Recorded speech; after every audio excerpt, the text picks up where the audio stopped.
بسم الله الرحمن الرحيم. أعوذ بالله من الشيطان الرجيم. الذين ينقضون عهد الله من بعد ميثاقه ويقطعون ما أمر الله به أن يوصل ويفسدون في الأرض أولئك هم الخاسرون. آیت نمبر 27 اور سبق نمبر 74 ہے. اس آیت کا عنوان ہے زجر اور ساتھ ساتھ تخفیف بالخسران، کہ یہ آخرت میں تباہ ہیں، دنیا میں بھی تباہ ہیں، اور ساتھ ساتھ ان کی صفات جو کہ فاسقین ہیں اس کے اوپر زجر ہے. ینقضون، یقطعون اور یفسدون فی الارض. الذین ینقضون عہد اللہ، منافقین فاسقین جو تھے ان کے اوپر زجر ہے، ان کی 3 صفات کا ذکر ہے، اور ساتھ ساتھ آیت کے اندر تعریف الفاسقین ہے، فاسقین کی تعریف ہے. ماقبل سے ربط یہ ہے کہ الذین یہ صفت بنتا ہے الفاسقین کے لیے اور ان کی تعریف کا بیان ہے. لفظ ینقضون جو ہے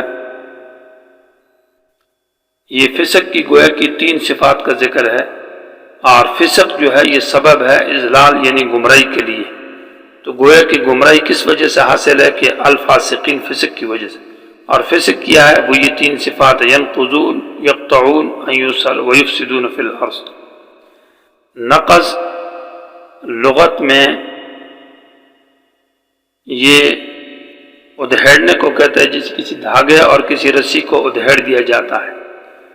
سورہ نحل کے اندر وَلَا تَكُونُوا كَالَّتِي نَقَضَتْ غَزْلَهَا، نہ ہو جاؤ اس عورت کی طرح جو بیوقوف اور خرقہ تھی مکہ کے اندر، جو اپنے دھاگے کو ادھیڑ دیتی تھی. اس میں استعارہ ہے، گویا کہ عہد اللہ کو تشبیہ دی ہے رسی کے ساتھ. تو عہد اللہ جو اللہ کا وعدہ ہے یہ مشبہ ہے، اور رسی جو ہے وہ مشبہ بھی ہے.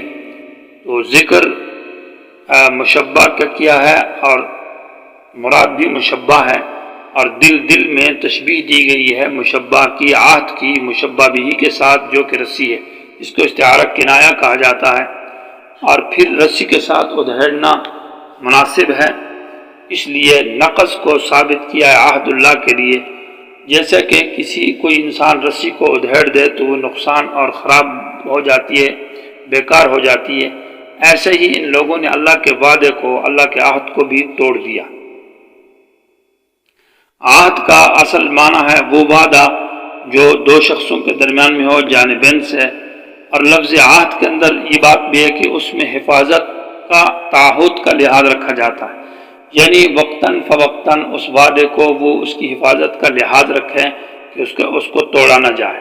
تو عہد کے اندر وفا بالاتفاق واجب ہے، جبکہ وعدہ جانب واحد سے ہوتا ہے کہ کوئی آدمی دوسرے سے کہے کہ میں کل آپ کے پاس آؤں گا، تو پھر وہ آ جائے تو ٹھیک ہے، یا نہ آئے تو مطلب یہ ہے کہ، اور عہد کے اندر یہ ہے کہ جانبین سے ہوتا ہے کہ اس جگہ پر دونوں آئیں گے، دونوں طرف سے ہوتا ہے.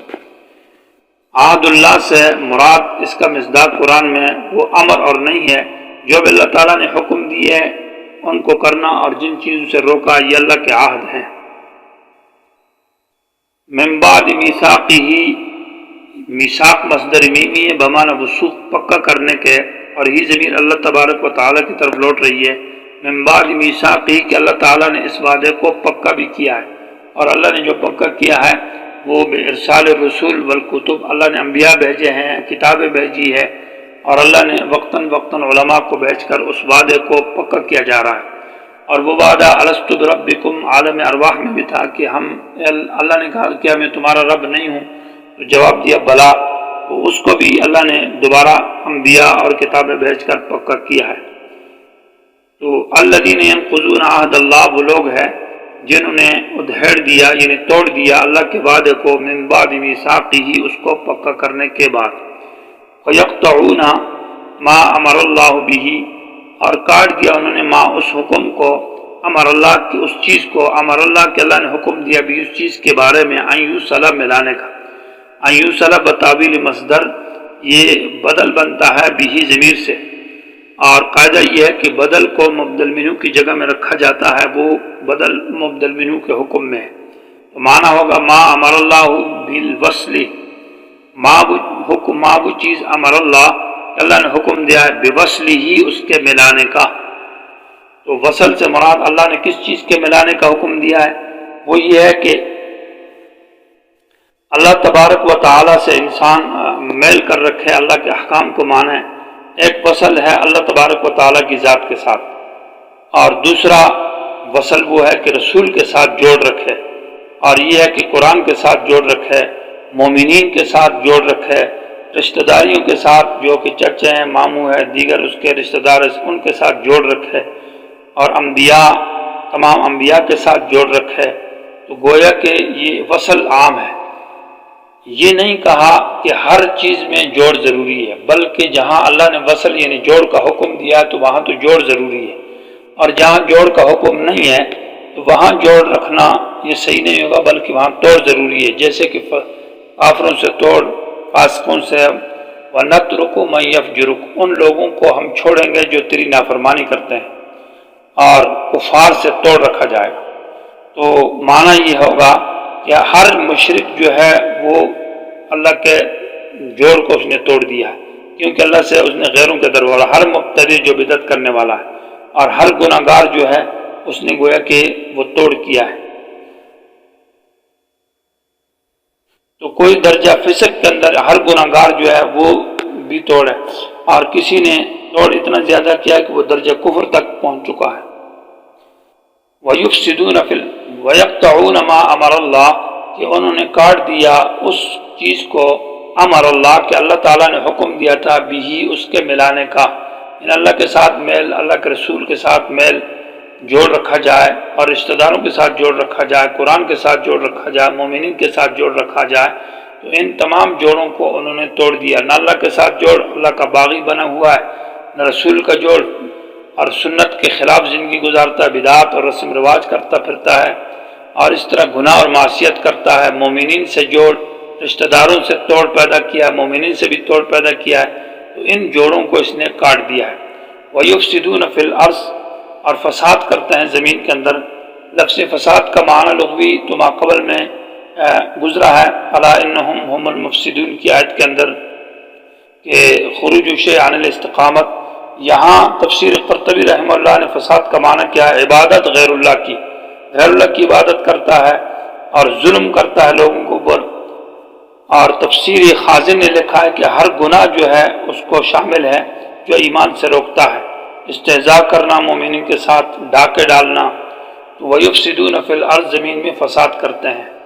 اولئک اس میں اشارہ ہے، یہ مبتدا ہے، الخاسرون خبر ہے، اور ہم ضمیر فصل ہے، اس میں حصر ہے، وہ کہ تاکیدات ذکر کی ہے کہ اولئک یہ لوگ جو موصوف ہے ان صفات ثلاثہ کے ساتھ، کہ نقض العہد، وعدے کو ادھیڑ دیا، توڑ دیا، اور وصل کو کاٹ دیا، اور فساد فی الارض کرتے ہیں، یہی لوگ کامل درجے میں الخاسرون، نقصان اٹھانے والے ہیں۔ لفظ خسران لغت میں تو ناپ کمی کرنے کو کہتے ہیں، چاہے وہ ناپ تول میں کمی ہو یا کسی اور چیز میں کمی کرنے کو خسران کہا جاتا ہے۔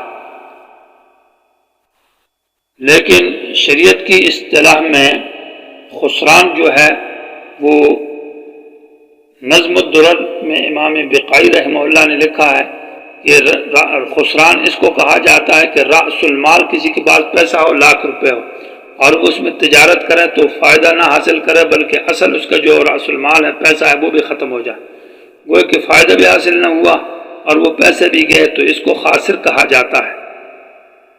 امام راضی رحمۃ اللہ علیہ نے فرمایا ہے کہ خسران کہتے ہیں ایسا عمل کرے کہ جس پر انسان کو ثواب اور اجر نہ ملے، تو وہ گویا کہ برباد ہو جائے گا۔